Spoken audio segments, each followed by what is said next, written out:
오늘 우리에게 주시는 하나님의 말씀은 여호수아 19장 1절로 23절까지의 말씀입니다.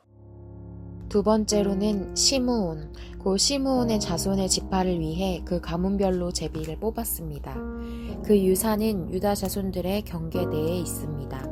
그들이 얻은 유산은 브엘세바, 곧 세바, 몰라다, 하살수알, 발라, 에셈, 엘돌랏, 부둘, 호르마, 시글락, 벤말가봇, 하살수사, 벨르바옷, 사루헨으로 13개의 성과 그 주변 마을이고, 또 아인, 림몬, 에델, 아산으로 4개의 성과 그 주변 마을이며, 또 바알랏 브엘, 곧 남쪽 라마에 이르는 성 주변의 모든 마을입니다. 이것은 시므온 지파가 그 가문별로 받은 유산입니다. 시므온 자손들의 유산은 유다 자손들의 몫에서 떼어준 것인데, 그것은 유다 자손들의 몫이 필요 이상으로 많았기 때문입니다. 그리하여 시므온 자손들은 유다 자손의 유산에서 그 유산을 받았습니다. 세 번째로는 스불론 자손들을 위해 그 가문별로 제비를 뽑았습니다. 그 유산의 경계는 사릿까지 이르고 서쪽으로는 마랄라까지 가서 답베셋을 지나 용르암 앞에 강해까지 이릅니다. 또 사릿에서 동쪽으로 돌아 해뜨는 쪽으로 기슬롯 다볼의 경계까지 이르고 거기에서 다시 다브라스로 가서 야비아로 올라갑니다.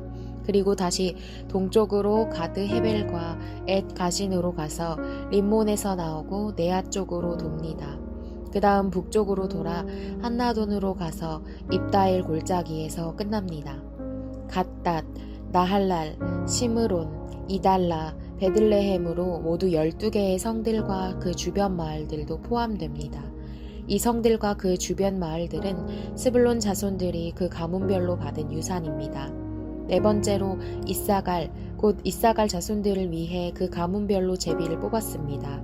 그 경계에는 이스르엘, 그술룻, 수넴, 하바라임, 시온, 아나하랏, 랍빗, 기시온, 에베스, 레멧, 엔간님, 엔핫다, 벳바세스가 있었습니다. 그 경계는 다볼, 사하수마, 벳세메스에 이르고 요단강에서 끝납니다.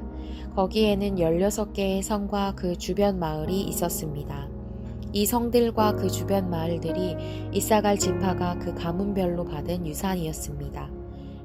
네, 오늘도 말씀을 잘 읽으셨죠? 함께 오늘의 문제 보도록 하겠습니다.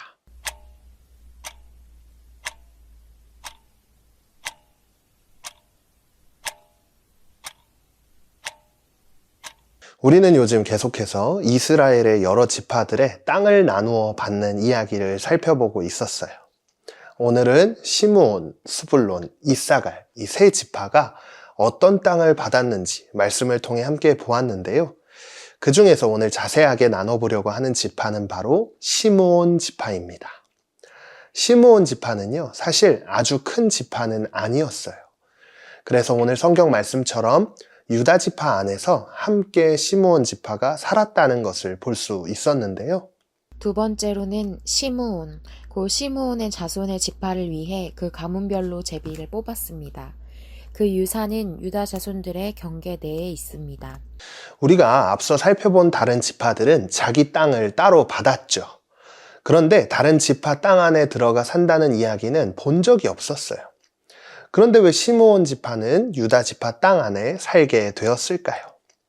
사실 그 이유는요, 민수기 25장에서 나오는 사건 때문인데요. 이집트 땅을 떠나서 광야에서 이스라엘 백성들이 살고 있을 때 시므온 지파 사람들 중 많은 이들이 하나님께 불순종하며 죄를 짓게 되었어요. 그 일로 인해 큰 전염병이 생겨 많은 사람들이 죽게 되는 아픈 결말을 맞게 되었어요. 그래서 이 시므온 지파는 다른 지파에 비해 사람이 많이 적어졌고 결국 자신들만의 땅을 받을 수 없게 되었던 것이에요. 이 사건을 통해 알 수 있는 건 죄를 지으면 반드시 그에 대한 결과와 책임을 져야 한다는 것을 알 수 있습니다. 하지만 여기서 더 중요한 점이 한 가지가 있어요. 바로 유다 지파가 시므온 지파에게 자신들의 땅을 기꺼이 나눠주었다는 거예요. 유다 지파는 자신들의 땅을 조금 포기하면서까지 시므온 지파를 도와줬다라는 것을 알 수 있었는데요. 이것이 바로 오늘 말씀의 제목처럼 욕심 없이 함께 살아가는 모습입니다. 믿음의 사람들은 어려운 사람들을 도울 수 있어야 해요. 그런데 누군가를 도와주기 위해서는 반드시 내 것을 조금 포기해야 합니다. 그런데 생각을 해보면요, 하나님께서도 우리를 그렇게 사랑하셨다는 것을 알 수 있죠. 하나님은 독생자 예수님을 우리에게 보내주셨고, 그 예수님을 통해 우리는 영원한 생명을 얻을 수 있게 되는 그런 축복을 누리게 되었어요. 하나님께서 우리를 위해 예수님, 자신의 독생자이신 아들을 포기하셨듯이 우리도요, 누군가를 돕기 위해서 내 것을 나누고 포기할 수 있는 마음을 가져야 한다는 것. 오늘 말씀을 통해 우리가 이것을 깊게 생각해 봐야 합니다. 사랑하는 다니엘 소년부 여러분, 우리도 누군가를 도울 수 있는 마음, 내 것을 포기하고 나눠주는 것, 그 삶을 살아가는 것을 오늘 말씀을 통해 우린 결단할 수 있지 않을까요?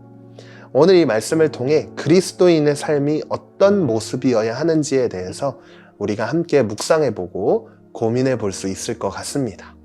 그래서 오늘 나눈 이 말씀을 다시 한번 기억하면서 오늘도 말씀 앞에 결단하기를 원하는데요.